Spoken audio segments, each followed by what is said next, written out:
Boa noite, gente. Meu nome é Ricardo Gobi, contribuindo da Previdência Social há 32 anos e, como todo cidadão brasileiro, preocupado com a anunciada reforma da Previdência e as consequências que podem ter para a vida da gente. Por exemplo, a alteração da idade mínima de aposentadoria, igualar a idade mínima de homem e mulher, a revisão na pensão por morte, que pode diminuir o valor dessas pensões, também a revisão dos benefícios por incapacidade, a revisão constante, e muitas vezes no intuito de cessá-las. E a gente tem ouvido muita coisa a respeito, prós e contra essa reforma da Previdência. E muitas vezes, na maioria das vezes, a gente ouve uma reportagem a favor. Na televisão, normalmente, a gente ouve reportagens a favor. A última, por exemplo, que nós temos ouvido é que, se não fizer essa reforma, teremos um déficit de 183 bilhões de reais em 2017. É impensável isso. E que crescerá em ritmo acelerado daí para frente. Ou seja, vai inviabilizar a Previdência e nós não queremos isso. Nós queremos uma Previdência. E a esse respeito, eu tive a oportunidade de estar com o doutor Diego Monteiro Cheruli, numa apresentação que ele fez na CAAPS, que é a Central das Associações de Aposentados do Espírito Santo, ligada à COBAP, que é a Confederação Brasileira de Aposentados e Pensionistas. O doutor Diego, ele é vice-presidente da Comissão de Seguridade Social da OAB do Distrito Federal, diretor de Assuntos Parlamentares do IBDP, que é o Instituto Brasileiro de Direito Previdenciário. Ele também é advogado da Federação de Aposentados de Brasília. Então, ele tem um capital de conhecimento para poder falar sobre o assunto. Então, com vocês, falando sobre esse tema da reforma da Previdência, o doutor Diego Cheruli. Aí, doutor Diego. Boa noite, pessoal. Como o Ricardo já adiantou, o tema da reforma da Previdência assusta a todos os nossos cidadãos e toda a sociedade brasileira por um único motivo. Será que amanhã teremos uma Previdência Social que sustente a nossa aposentadoria, que sustente e substitua o nosso salário? Será que amanhã eu terei uma velhice saudável? Por que esses ataques diretos à nossa Previdência? Por um único e simples motivo. Hoje a Previdência Social é uma das maiores fontes de arrecadação do governo federal.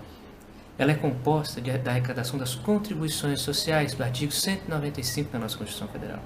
E essas contribuições sociais possuem uma destinação específica para o custeio dos benefícios previdenciários, assistenciais e saúde. Esse tripézinho corresponde à Seguridade Social. A Seguridade Social é constitucional e garante o principal motivo da criação da nossa Constituição e o principal motivo da sociedade brasileira estar junto, que é ambos, todos nós, em conjunto, um ajudando o outro na busca do bem-estar social. Por isso temos saúde gratuita, temos educação gratuita e temos toda uma estrutura de apoio para que o nosso cidadão cresça, viva, envelheça e morra da melhor forma possível, com o melhor bem-estar para toda a sociedade. E qual é a discussão do tema do déficit? O governo federal, costumeiramente, maqueia essas contas simplesmente porque ele não pega todas as contribuições sociais que englobam a Seguridade Social e que financiam esse sistema de Seguridade Social. Eles entendem, de forma inconstitucional, que só contribui para o financiamento da Previdência Social as contribuições da folha, que é aquele 20% que o empregador paga e os 11% que desconta do seu contra-cheque. E isso é uma mentira, isso é uma falácia.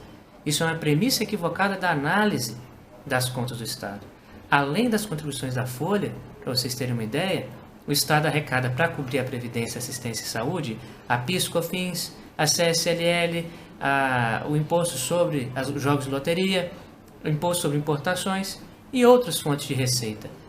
E de 2005 a 2015, só para vocês terem uma ideia, o superávit acumulado da Seguridade Social soma 686 bilhões de reais.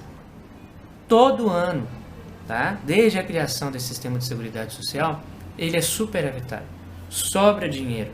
Só que o INSS costuma, junto com o governo, distinguir recursos para o pagamento da Previdência. Essa distinção não poderia existir, porque o recurso e o caixa é um único, é um único só, indivisível.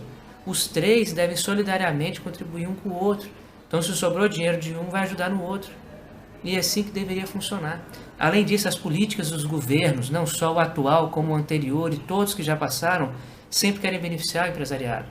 E com isso apresentam renúncias, isenções fiscais como o Super Simples, que é importantíssimo para o crescimento da economia, mas que não poderia essa benesse estatal ser imposta aos segurados da Previdência Social, ser impostos aos segurados da assistência social e a quem precisa da saúde.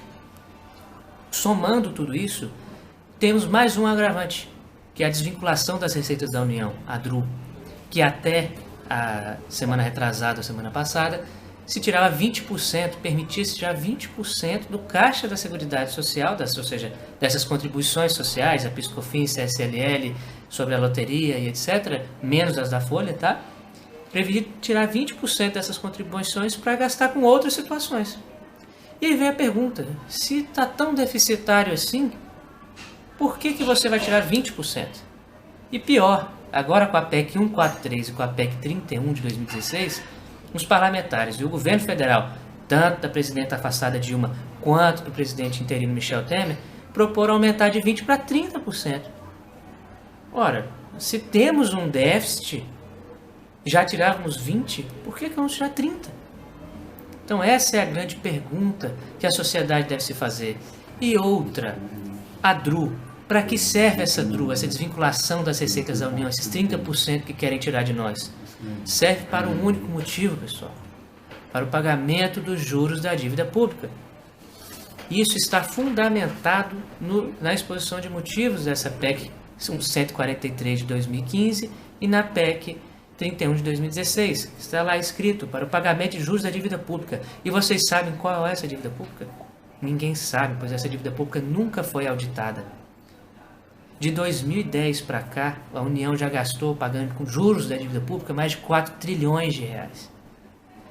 E a gente pegando todo esse contexto de números, um estudo realizado pela Anfip, pela doutora Nenise Gentil, pela Maria Lúcia Fatorelli, que é da situação da Auditoria Cidadã de Dívida Pública, trouxe uma questão importantíssima para essa discussão.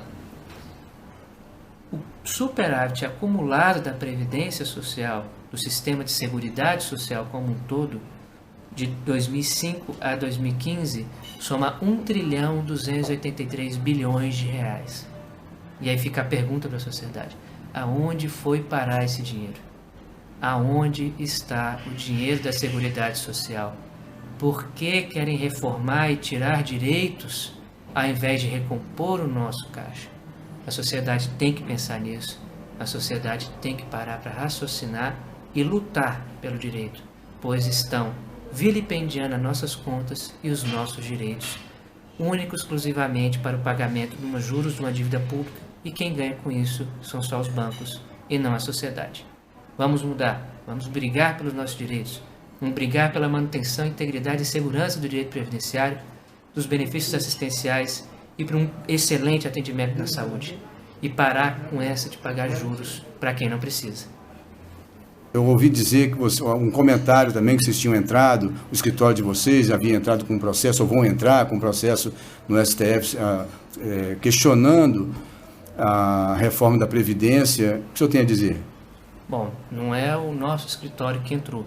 A Frente Parlamentar Mista em Defesa da Previdência reuniu lá em Brasília, no Congresso Nacional, e decidiu por ingressar com uma ação que chama Arguição de Descumprimento de Preceito Fundamental, ADPF, sobre o fundamento do estado das coisas inconstitucionais. Tá? Então, essa ação vai ser protocolada dia 14 de julho agora, perante o Supremo Tribunal Federal, e tem por objeto impedir que essa DRU, essa tão famosa DRU, incida sobre as contribuições sociais, bem como que permita ao país, mediante um debate amplo e nacional, a discussão desse tema tão importante para a sociedade.